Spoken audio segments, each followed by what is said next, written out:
And we're now recording. Good morning.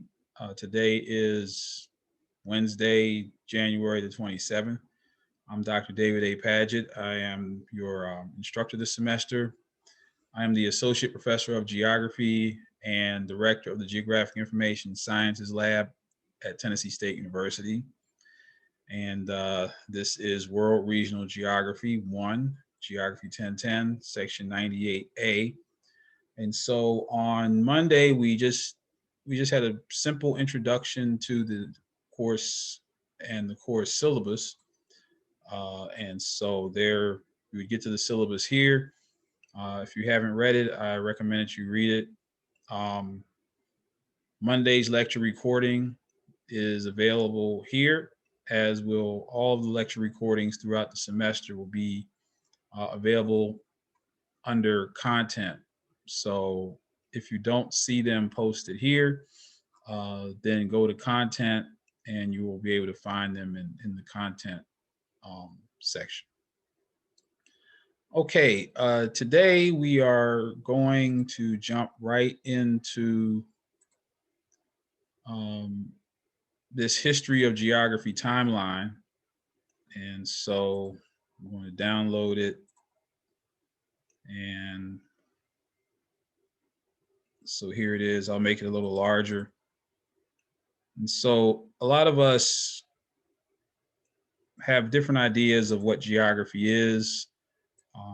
And so in order to make it clear, or in order to really give us a greater understanding of what the discipline is, we're going to look at the history of geography juxtaposed with world history. Most of us know some of these events in world history or U.S. history, but where they fall in the context of the history of geography, we might not know that.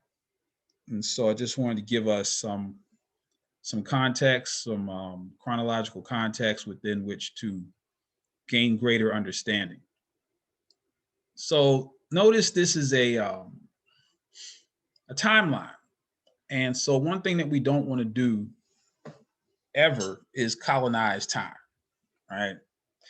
So if you notice this calendar, I start off at 1400 to 1700, okay?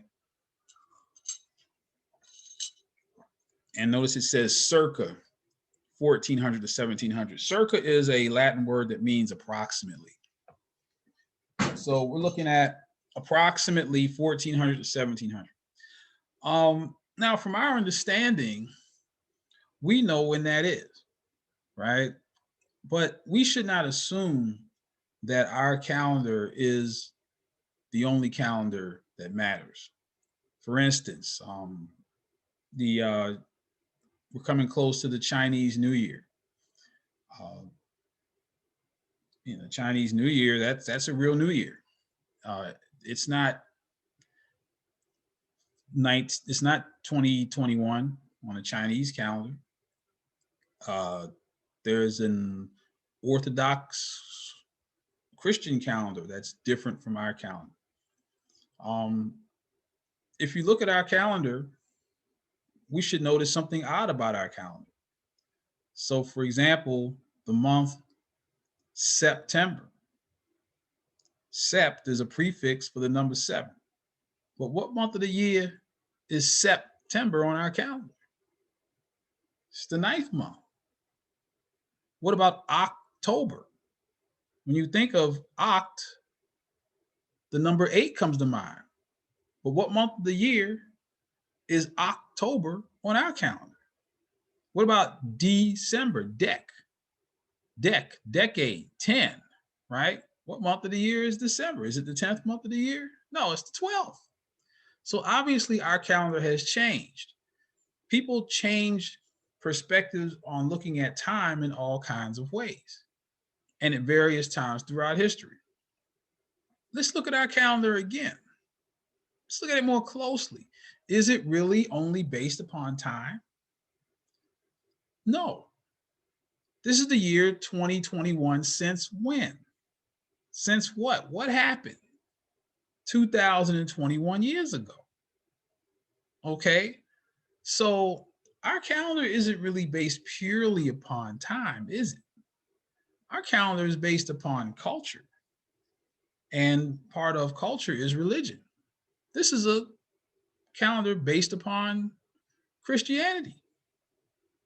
Is everybody in the world a Christian? No. So we shouldn't expect everybody to measure time the same way. Okay. So I just wanted to start with that, in that when we start to learn about the earth, when we start to describe the earth from a geographic perspective, we have to step out of our comfort zones. Yeah, we're going to learn that different people see the world differently than the way we see it. And that can be a challenge for people who grew up and were born and raised in the United States, especially for several generations. You know, a lot of us, uh, if we were to ask each other, those of us born and raised in the United States, how many languages do you speak? Most of us would say one, and we can barely speak that. You know, we had, did, had, went, right? Finna, I'm finna go. We don't even speak our own English language purely and correctly, right? But if you start to travel, when you start to travel to other parts of the world, or if you have friends who are from other parts of the world, they're going to speak at least two languages fluently, probably three and four, and that's not even a big deal. You know, if we meet somebody that speaks another language, we get excited, don't we? Hey, yo, you're from France? Say something in French. How do you say hello in French? We always want them to say something in their language. So, because we are in this United States bubble, it's somewhat of a challenge for us to step outside and say, you know, there's a whole world out there with different languages, different religions, different food, different cultures, different ways of life. But we cannot be afraid to step outside of that box. Okay. We can't be afraid.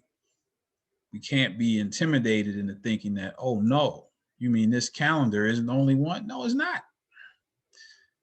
So notice that on this calendar, we start off with the exploratory period, right? So that's the world U.S. history.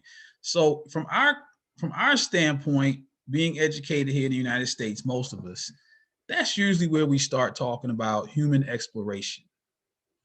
1400 to 1700 on our calendar, right? So what do we learn about? Well, there's one person that we learn about the most who explored the world during the 1400s. And we know that year is 1492 when Columbus sailed the ocean blue and blah, blah, blah. All of us learned that, right? We also might have learned that Columbus discovered America. Maybe not. Maybe schools are more progressive now, but I know that's what I was taught. And then when you get older and really start studying, you realize that, wow, this guy was not where he thought he was. That's why we have Native American or indigenous people in North America called Indians. And we also have Indians in South Asia. That's because Columbus thought he thought he was on the other side of the world. Started calling people over here Indians. And now we have Indians, we have baseball teams like called, well, no longer. We had the Cleveland Indians. That's not going to be the case anymore. But still, uh, but that's our perspective. Our meaning, our perspective being from the United States. You know, we and anybody or everybody will teach or educate their population based upon their point of view or their framework.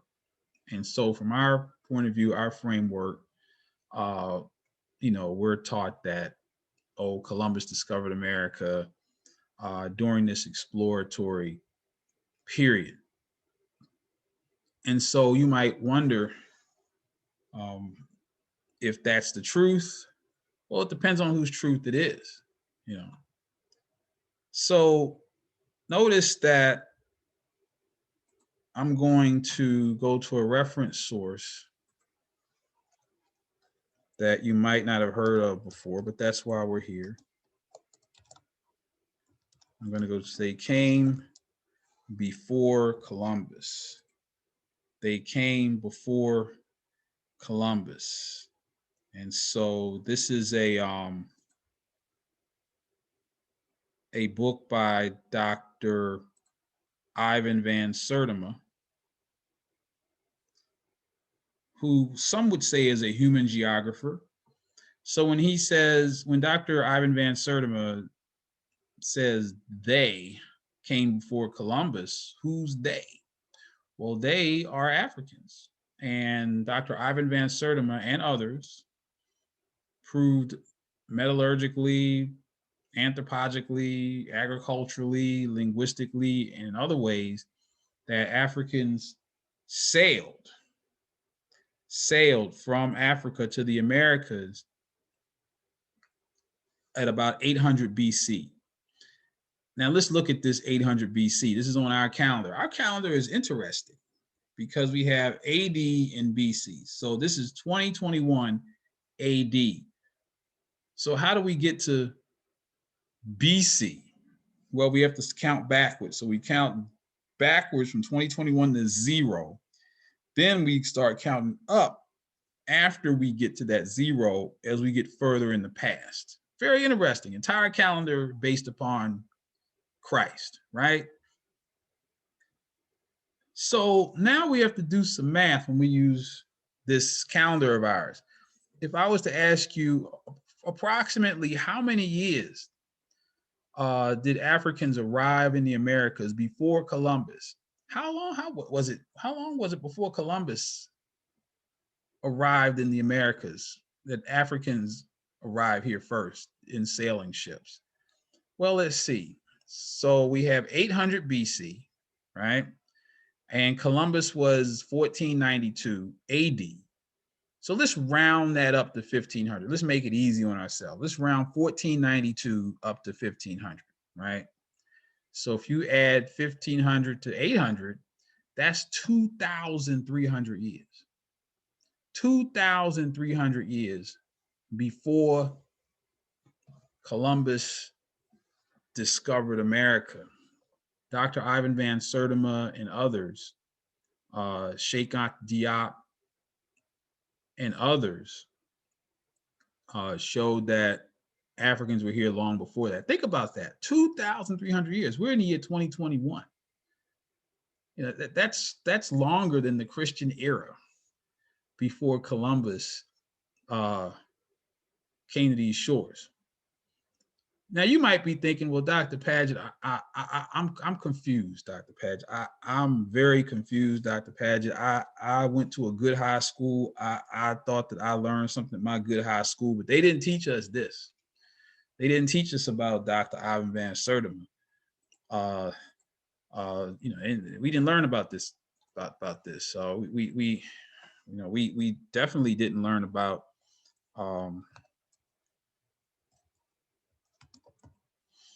Cheikh Anta Diop. No, we didn't learn about him either. African Origin of Civilization by Cheikh Anta Diop, one of the foremost scholars in the world, black or white, right? Here's his book, Pre-Colonial Black Africa, you know, Africa prior to colonization. We didn't learn about that, Dr. Padgett, not at my high school. Where are you getting all this from? Well, if you think about it, of course you didn't learn about Africans coming to the Americas 2,300 years before Columbus. Think about where you are right now. You're in the United States of America. A certain sector of our population was in power, still really in power, you know, at least economic power. You know, we might have a little bit of political power now, but, you know, still the wealth isn't distributed evenly in a capitalist system. So think about it. If you were in power, imagine if you were, let's flip the script a little bit. If you were in power and you were able to develop an educational system to teach people about the history and culture and science or whatever, wouldn't you put yourself in a position of favorability? Wouldn't you put yourself in an advanced position? So you would say, instead of Africans sailing to the Americas 2,300 years before Columbus, you'd put in every textbook that Columbus discovered America, because that makes you, if you happen to be European, look good. Makes you look better than everybody else. And then you engage in that kind of indoctrination. See, that's not education, that's indoctrination. If I teach you something that I want you to know that keeps me in power, that's indoctrination. That's not education. That's not education. You know, if those of you who are planning careers in teaching, you should look up the root of the word education. The root of the word education is educe, right? If you look up that word educe means to draw out. To draw out. That's the root of the word education. So a true educator understands that his or her students already possess all the tools that they have to be great. It's your job as an educator to draw that out of them. Not fill their heads up full of facts that keep you on top, but to draw out of them their power and their essence and their maximum capabilities. That's your job as an educator, right? So telling people that Columbus discovered America is about as bad as saying that Tarzan is the king of the jungle. I couldn't watch Tarzan growing up. My parents wouldn't let me watch Tarzan. You know, they didn't want to see an image of this European going to the continent of Africa and becoming the king of the jungle. The king. All those black people over there, but this guy is the king of the jungle, which is also geographically inaccurate, because if you look at the continent of Africa, it's not covered. It's not covered by jungle. Not at all. Certainly there are large rainforests, but there's savanna, there's deserts, there's all kinds of land cover in Africa other than jungle. I mean, it's wrong on so many levels. So understand that some of the things that you have learned, or really some of the things that you've been indoctrinated on as fact, such as Columbus discovered America, that was done for a purpose. There's a purpose behind that. Okay? There's a purpose behind that. Okay, so during the exploratory period in the history of geography, this was a major period of time where navigation and cartography were, the major components of geography. Navigation and cartography. We all know what navigation is, just when we find our way around from one place to another. When we explore in different places and we're able to get there through some means or method, whether we're using the stars or a compass or even a map. Cartography is the art and science of map making. So that's what cartography is. It's the art and science of map making. So map making is a science, but there's also an art to it. A lot of people who have artistic talent can become cartographers, because the way that a human mind, the way that the human brain and human eye reacts to an image is very much driven by color schemes and color tones. There's a reason why a stop sign is red. If you think about it, if you think about all of the fast food restaurants, a lot of the fast food restaurants that you see, Kentucky Fried Chicken, Wendy's, right? What's the dominant color? Red, or some shade of red. Red subliminally makes you hungry. So when cartographers make maps, those colors on the maps aren't chosen arbitrarily. They're chosen to send a specific message to the human brain so that that human reading that map can get the intended interpretation of that map. Okay, so geography has 4 traditions. The first one is the spatial tradition of geography. The spatial tradition. So all disciplines have traditions. In geography, we have the spatial tradition. All the spatial tradition means is that at the end of the day, geographers make maps. That's what, no matter how we approach a subject, we end up with a map. So there's all kinds of different ways of describing the earth. And so geography literally translates into earth description, or to describe the earth. That's what the word geography means. And so if we look at, say, medical geography. So there's medical geography, and one of the types of maps that we've seen with medical geography is these COVID-19 maps. Okay, so there's all kinds of, probably never thought about a relationship between medicine and geography, but there's a direct relationship between geography and health. Here we go, COVID-19 geography. I'm sure that you have seen all kinds of COVID-19 maps or coronavirus maps, map after map after map of the coronavirus.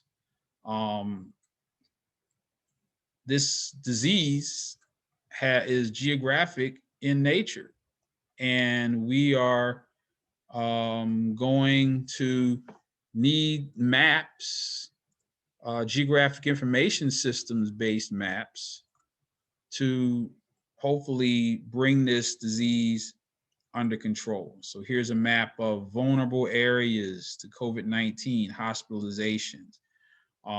As we begin to figure out where to site vaccination centers, where, that's geographic. That can't just be an arbitrary decision, because we know that certain demographic sectors, demography is the study of population.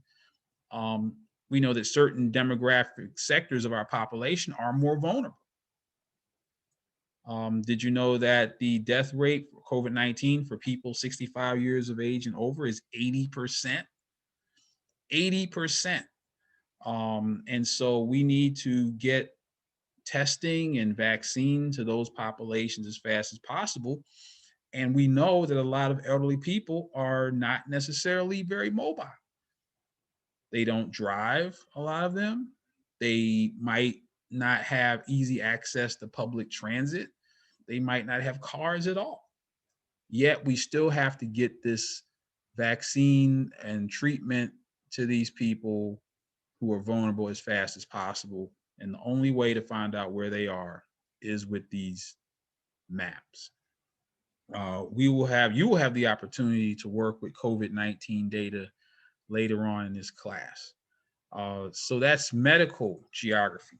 Another type of geography that I'm sure we were looking at last year was political geography.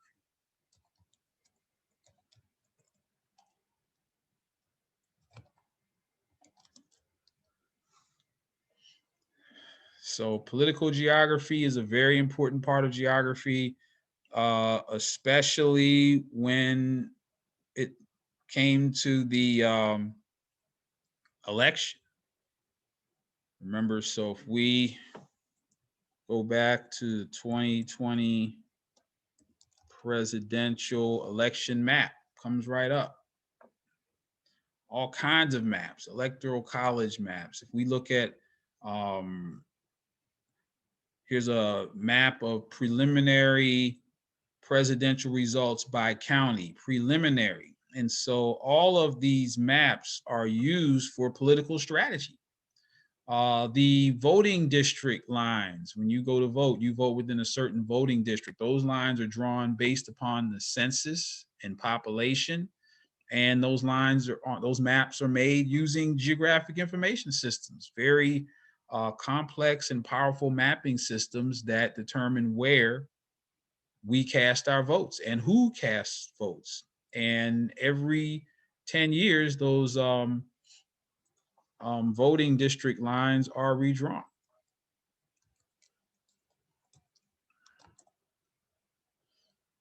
The voting district maps. And so there are actually lawsuits, many lawsuits filed or brought over the shapes of these voting districts. If I just type in lawsuits, I'm going to get all kinds of lawsuits about maps being drawn, redistricting, on and on and on, voting rights litigation, justice. So there's a close relationship between the law and legal activity and these maps. So there's a strong relationship between politics and geography, especially when it comes to these voting district maps. And again, you will use the technology, or you will learn how to use the technology that makes these maps during the semester. So whether we're a politician or an attorney or a medical professional that happens to be a geographer, you'll end up with a map. And so that's the spatial tradition of geography in a nutshell. So that's where geography really started. It started off with pretty simple means, and really, when we talk about the exploratory period, we're not just going to confine ourselves to 1400 to 1700 AD. We're looking at the whole period of time that human beings have been on Earth, that we've been exploring the Earth and describing the Earth this entire time. All people, all human groups. Now, of course, geography moved forward. In the next period of time that we're going to look at is the environmental determinism era. Okay, the environmental determinism era. And so what happened during that time? Well, geographers essentially practiced white supremacy. Some of the noted geographers were Ellen Semple and Ellsworth Huntington. And so Ellen Semple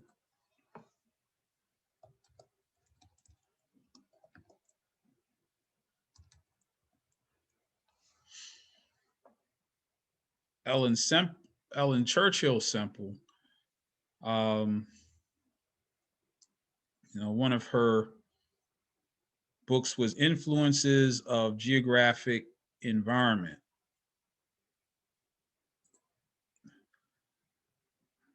And so in this book, Ellen Semple said that basically there's a definite relationship between climate and human development.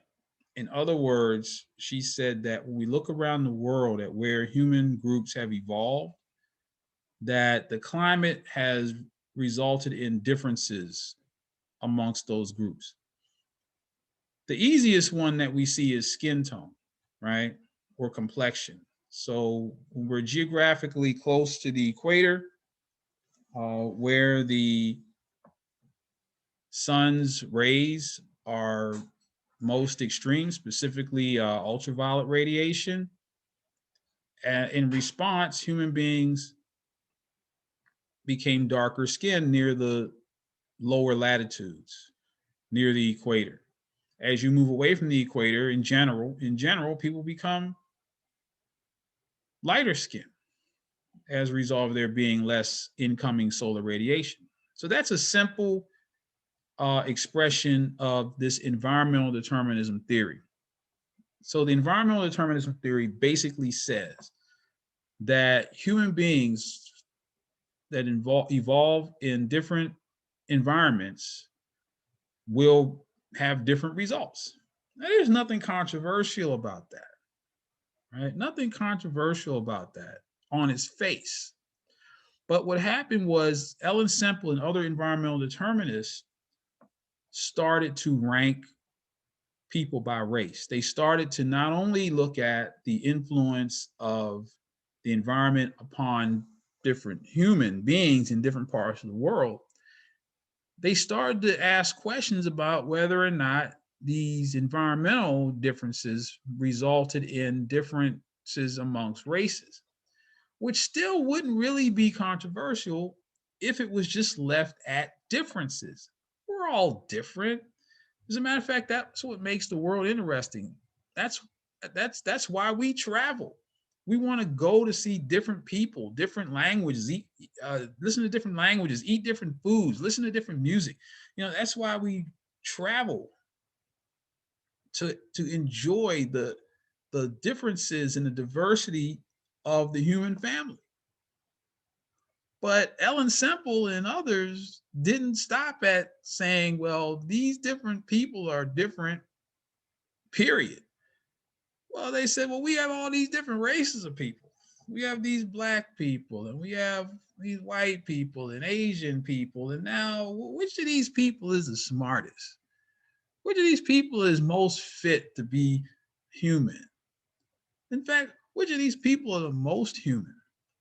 And after decades of research of these environmental determinists came to the conclusion that the white race was superior to all others. That's what the environmental determinism theory, as it was practiced by these people, such as Ellen Semple and Ellsworth Huntington, as they practiced it, this is what we got. Let's look at. Now, Ellen Semple and Ellsworth Huntington were not just some kooks. Every science has its mad scientists. We've seen them in the movies, right? But Ellen Semple and Ellsworth Huntington were not on the fringe of the study of geography. No. Ellsworth Huntington, in fact, was at Harvard University. And one of his most famous writings was this book, The Character of Races. The Character of Races. Now, if I was to ask you, without knowing that this was a geography book, and I just gave you the title, The Character of Races, you probably would think that this book was anything but geography, maybe sociology, maybe something else, but not geography. Yes, but Ellsworth Huntington was a research associate in geography at Yale University. Not some fringe university, one of our oldest and most prestigious institutions of higher learning in not just in our country, in the world. So the character of races, as influenced by physical environment, natural selection, and historical development. So in both of their readings, not only did Ellsworth Huntington and Ellen Semple basically, do this ranking of races. Of course, they completely denigrated Black people. Said, among other things, that Black people were degenerates. That's what Ellen Semple says. She said that Blacks are degenerates uh, and had grave racial faults. Okay. Ellsworth Huntington, um, you know, basically said again that Blacks were inferior and that, of course, whites were superior to all other races. That's what geographers were doing. This book, The Character of Races, was published in 1925. A lot of Ellen Semple's work was in the 1800s and early 1900s. So these environmental determinists, this environmental determinism theory, again, was really the main and dominant theory of that time. It was a paradigm. It's greater than a theory, right? All sciences have their theories. If you study uh, economics, you study Keynesian economics. If you study psychology, then you're going to look at some of Freud's theories. If you study physics, you have to study some of Sir Isaac Newton's theories, right? In geography, Semple and Huntington, they were on that level. Now you might be asking, well, wow, that sounds like white supremacy, Dr. Padgett. That can't be. People didn't really believe that, did they? Well, some people might believe it now. And we have most of our population is literate. They can read on some level, at least the 8th grade level, right? Back when in the 1800s and early 1900s in this country, most people were illiterate.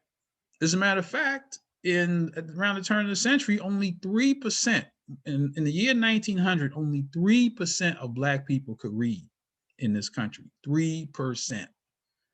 Okay. We were an agrarian economy, a burgeoning industrial economy. Didn't have to know how to read and write, just operate machinery. And so a lot of people just learned by listening to what people told them. They couldn't read for themselves. But even now, when people can read, we're 99% literate in this country, and yet there's still people who believe in all kinds of crazy stuff like white supremacy. Still to this day, right now, a lot of them.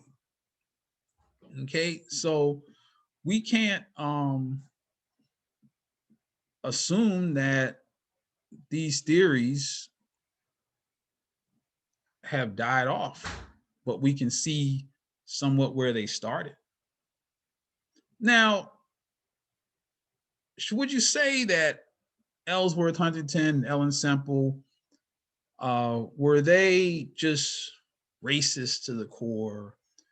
Were they white supremacists themselves? Did they hate Black people? Well, we can't say that, can we? If you look at what was happening, people only know what they see.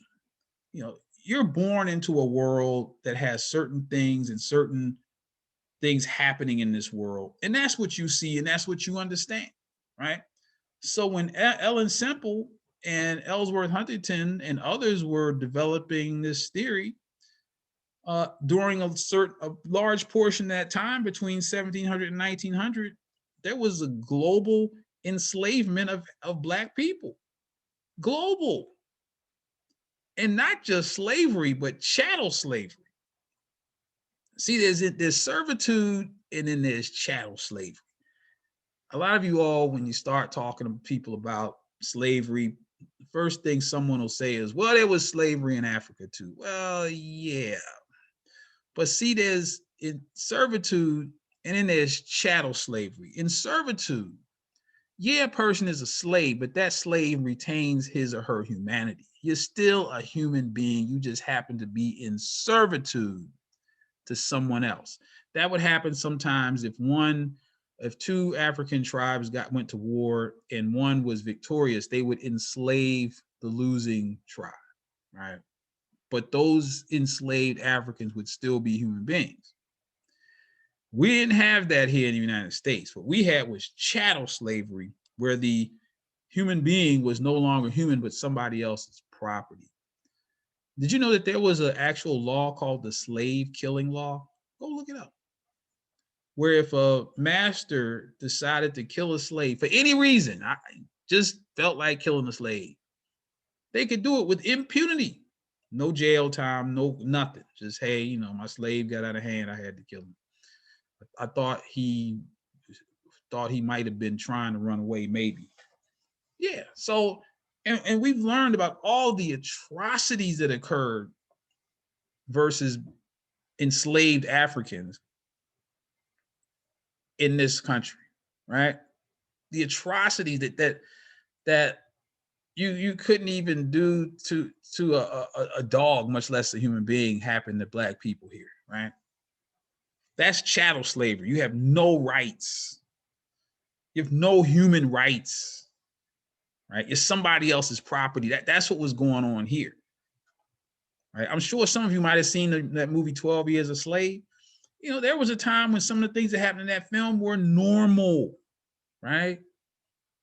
Man hanging from a tree, people walking around like, oh, well, that was normal. Nobody was shocked. Now, people were afraid, but they certainly weren't shocked because it happened all the time, right?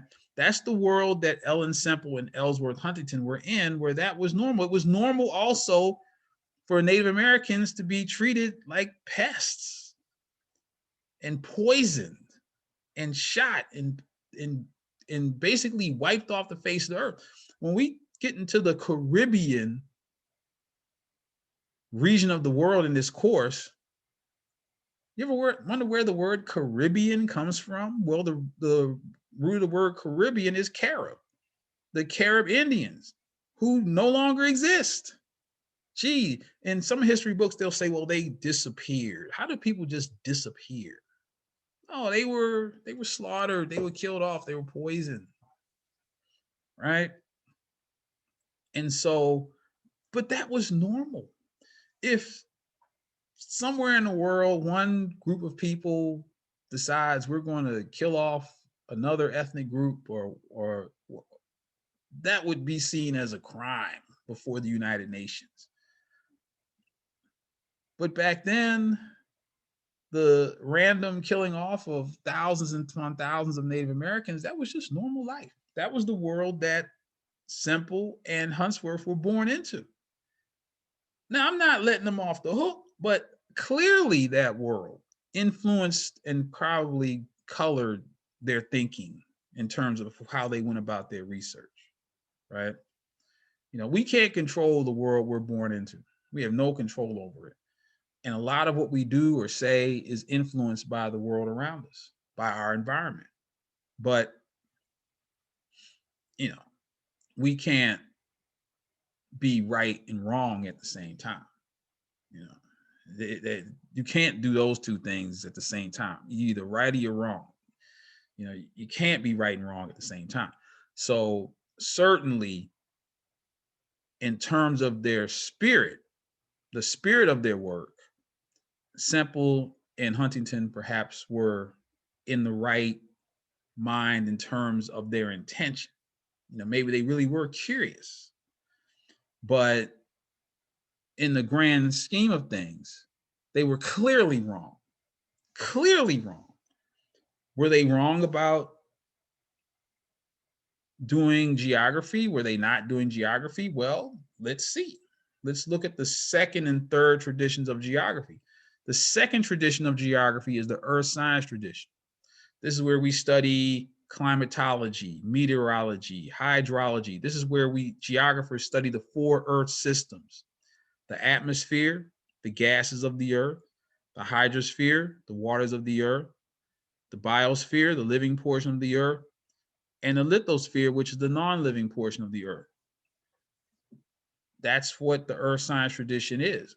When these environmental determinists started looking at the impact of climate upon human development, climate, that's part of the earth science tradition. That's not too far out.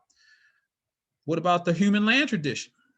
The third tradition of geography. The human land tradition says that geographers study the impact of the earth upon humans and the impact of humans upon the earth.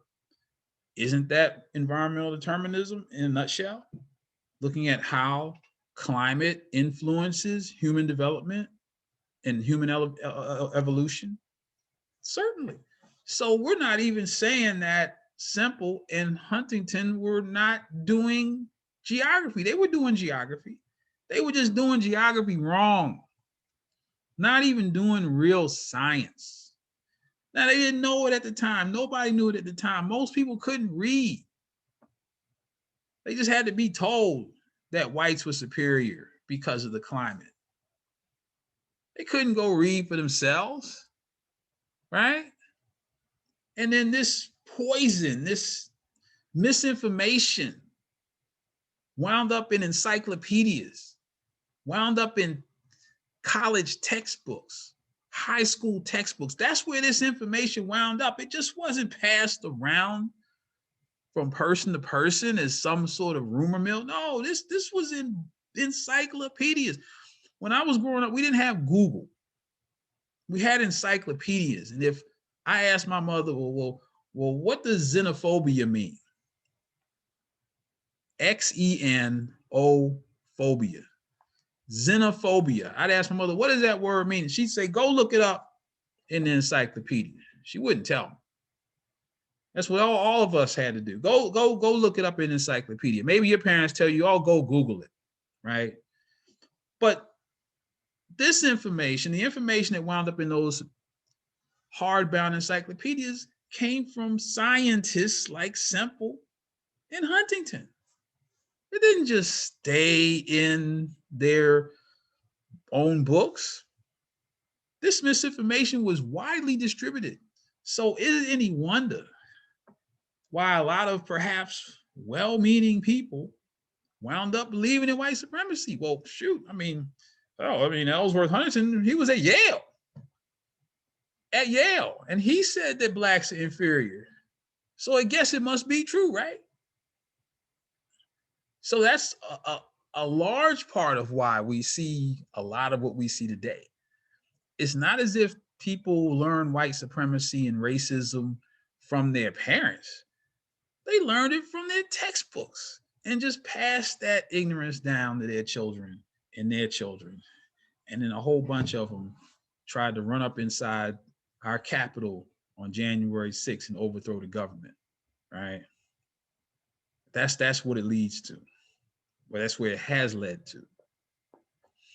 Now, of course, knowing that geography, that the environmental determinism theory was really not valid. When we started to get into the 1900s to 1930s, geography started to go into decline in the scientific world because scientists who do real science started to look at geographers and say, what are y'all doing? This is white supremacist. There's no science behind this. What kind of experiment are you running to determine that whites are superior? What's the experiment? What are you gonna do? There's no experiment. How are you gonna prove that in a lab or anywhere in the field, anywhere? How are you gonna prove that whites are superior to all the races? They couldn't do it. So geography got exposed in the early part of the 20th century and started to go into decline. We saw less geography at the college level, especially in this country. Geography taught less at K through 12. We're still trying to get geography back into K through 12 right now because of what happened in the early part of the 20th century when geography went into decline.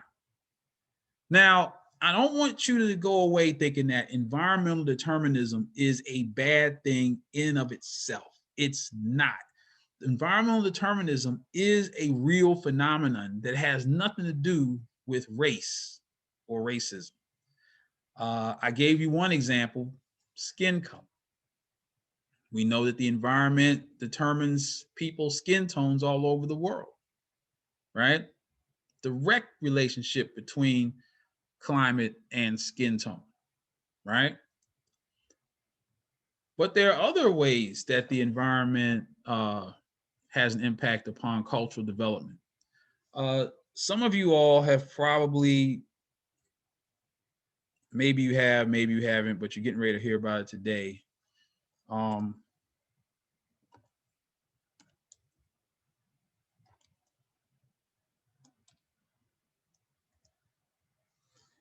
You've heard of pastoral cultures, right? These pastoral cultures, right? All over the world. Now, if you think, so you might think, well, what is a pastoral society? What is a pastoral culture? Let's look at the root of that word, pastor. Now, most of us, when we think of the word pastor, which gender do you think of? Male. Now, there are, but I mean, for the most part, your pastor is going to be a male.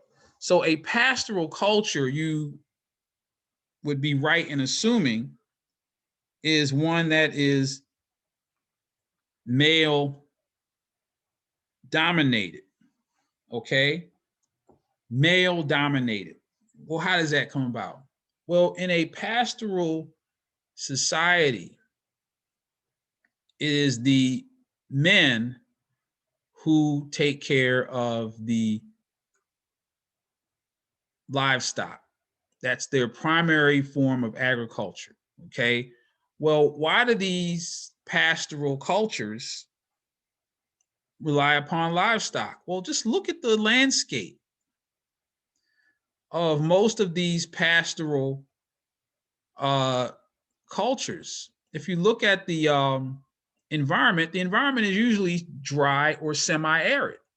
So it's very difficult for people in those parts of the world to have row crop agriculture, stay in one place, because water is scarce. If these people in these pastoral cultures stayed in one place, they would use up all the water. So instead, they are nomadic. And when we say nomadic, as in pastoral nomadism, these nomads know exactly where they're going. Nomads are not wandering aimlessly around their country or region of the world. They're following the same nomadic patterns, literally following the rains that they have for thousands of years.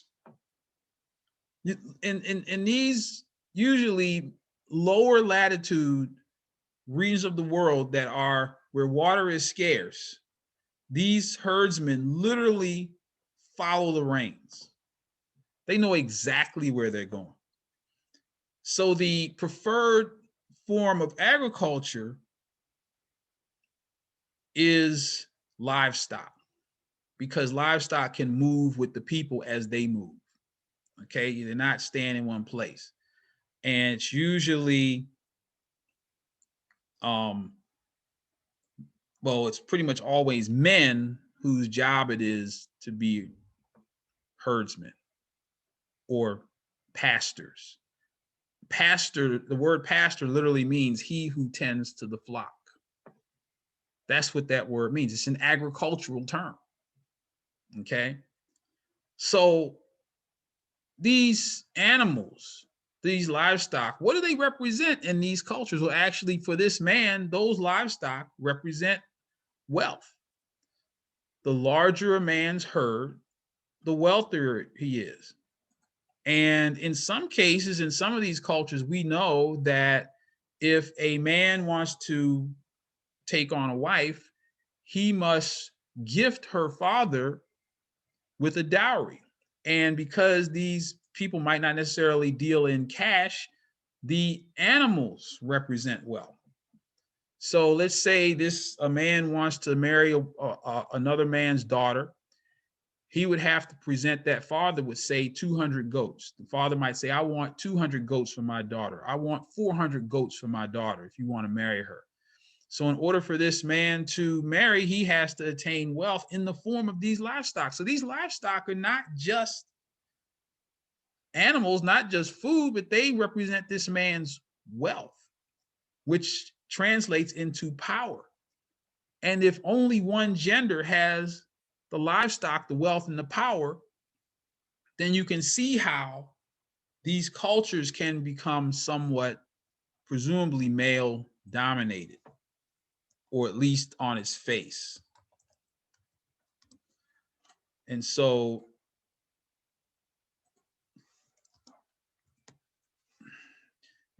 probably the most high profile, the most prevalent pastoral culture that we have seen is that of Saudi Arabia. And you see the women usually can't drive, or have to have a male accompany them everywhere, not necessarily are able to get educated. You know, from the outside looking in, we might say, well, this is a male dominated culture. And a lot of people attribute that with Islam, you know, because this is a predominantly, they're a Sunni Muslim nation. But really what you're seeing here in terms of the reflection of, or the perspective of Islam in Saudi Arabia, has more to do with pastoral culture than it does with Islam. Everybody's culture supersedes their faith. Now, you can go to a Baptist church in one part of town and a Baptist church in another part of town, and the worship services are completely different. One might have music and all kinds of things going on. The other one doesn't. You know, I mean, it really, our culture is expressed through our religion, not vice versa. Okay, so that's what you're seeing here. Now, before we go off and say that, oh yes, look at how they treat their women. Their women are, it's male dominated. We just had the first woman vice president elected in this country last year. Country's been here over 200 years, and we just got the first one, right? Just now. Still never had a female president. All male presidents, barely any female senators, barely any female governors, right? But yet we call somebody else male dominated. We need to look in the mirror. I mean, our women in this country only got the right to vote 100 years ago. I mean, they only been voting half the time the country's been in existence. Okay. So we can't just point our fingers and say, oh, that they're male dominated. But in general, when we think of pastoral societies and the way that they come about, they are directly influenced by climate. These cultures develop in dry climates, in semi-arid climates. That is the root of what becomes a pastoral society or pastoral culture. That is a legitimate example of environmental determinism. Clearly, the environment has determined the socio-cultural development of these pastoral societies, clearly. And there's nothing racist about that. There's nothing evil about that. It just is what it is, okay? But we don't have to go halfway around the world to get an example of environmental determinism, or a legitimate example of environmental determinism. Those of you who are from Chicago, or maybe from Detroit or someplace up north, and then you move down to Nashville to go to college, or maybe you move from the north to the south, or maybe you travel to the south, you notice that people are different. One thing that's different is when you come to the South, people that you don't even know, people that don't know you from Adam or Eve, will say good morning, speak to you, hey, what's up? And you're like, wait, what? I don't know you. Why are you speaking to me? It took me a long time to get used to that, coming from Baltimore to the South. people speaking. I don't even know. You know, where I'm from, if somebody speaks to you that you don't know, something's wrong. Yo, what's up? What's up? Yeah, something's gonna be up, all right. You know, somebody that you don't know, what's up? What's up? You know, that could be threatening. I moved to the South. I'm walking down the street, people I don't even know. Hey, how you doing? Good morning. I'm like, wait, do I know you? I mean, if you yeah, you can't, if you're on the elevator up north somewhere, nobody even makes eye contact. You're on the elevator looking at the ceiling, looking at the numbers, looking at your phone, anything but this other person. In the South, if you get on the elevator, people expect you to speak.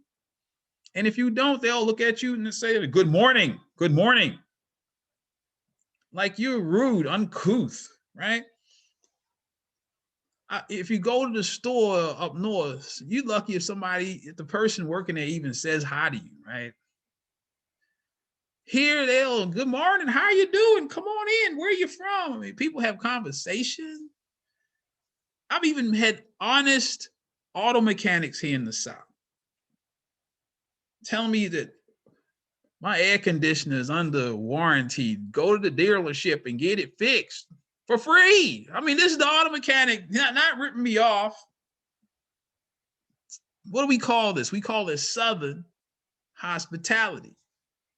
Southern hospitality, right? Now, we're all in the same country, but when you come to the South, people are nice. As a matter of fact, Nashville itself was perennially voted the most polite city in the United States. Maybe that's changed. A whole lot of people moving here now. We're getting some different attitudes. But in general, people who are from here are very nice. A lot of Southern hospitality here. But where did it come from? Where did Southern hospitality come from? Well, let's look at the climate. The South, in terms of climate, has a longer growing season. Let's see if I can pull it up.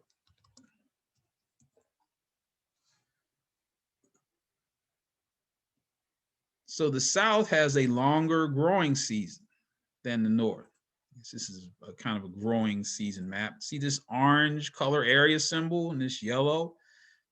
Notice that's where the growing season is longer. So in the South, the economy developed into an agrarian economy, an agriculturally based economy developed in the South historically. So if you're working on a farm in the South, historically, you needed large families, large extended families, 10 children, 15 children, 20 children. Everybody's having these huge families because you needed people to work on the farm. And you worked together. It was communal. You when you needed a house, you didn't go buy a house. You and your cousins and all of them, you built your houses together. And then you built these big houses and had multi-generational families in these houses. Usually the children were on the top floor and the parents were on the middle floor, and then the grandparents lived on the first floor. Multi-generations. People worked together, lived together, worshiped together. You had a very communal atmosphere. There were no hotels in the South traditionally. If a family was traveling on the road, you had to go to somebody's house and maybe ask if you could sleep in their barn. If your family could sleep on their property. There was no Holiday Inn, Marriott. That was up north, right? So you had a much more communal, familial culture that developed in the South, largely because of the agrarian or agriculturally based economy. And out of that evolved this thing that we call Southern hospitality, where people are kind to each other. They speak. I noticed one thing that people don't do here most of the time is if you're at a light and the light turns green and you're kind of daydreaming, the person behind you doesn't honk. Now, back where I'm from, the light could be red, getting ready to turn green, and people are honk, honk. They want to make sure that you see that light turn green. Just rude. Here in the South, if you're not sure if you're at the front of the line or not, people will turn to you and say, are you in line? Or were you ahead of me? They might just say, oh, go ahead. In Chicago, New York, oh no. You could be in line clearly in front of people. And if you don't make a move, guess what? They'll bum rush right in front of you. So this Southern hospitality, it clearly exists. We know it exists. And it is a definite example of environmental determinism. This climate, the environment of the South, was the basis of the agrarian economy and brought forth this cultural phenomenon that we call Southern hospitality. So I don't want you to leave here thinking that environmental determinism is inherently a bad thing, that it essentially means white supremacy or that is equal to white supremacy. No. Environmental determinism is a real phenomenon, but there were certain geographers that just looked at it the wrong way. And of course, when those geographers were exposed in the early part of the 20th century, geography went into decline. Did geography stay there? Well, no. Fortunately, in the 1950s, there was the quantitative revolution and a lot of things changed. And so that's where we'll pick it up next time. We'll pick it up with the quantitative revolution and how geography came back. Geography came back. If it didn't, I wouldn't have a job right now. So it came back. So I'm going to stop the recording and just be prepared for the next class next week.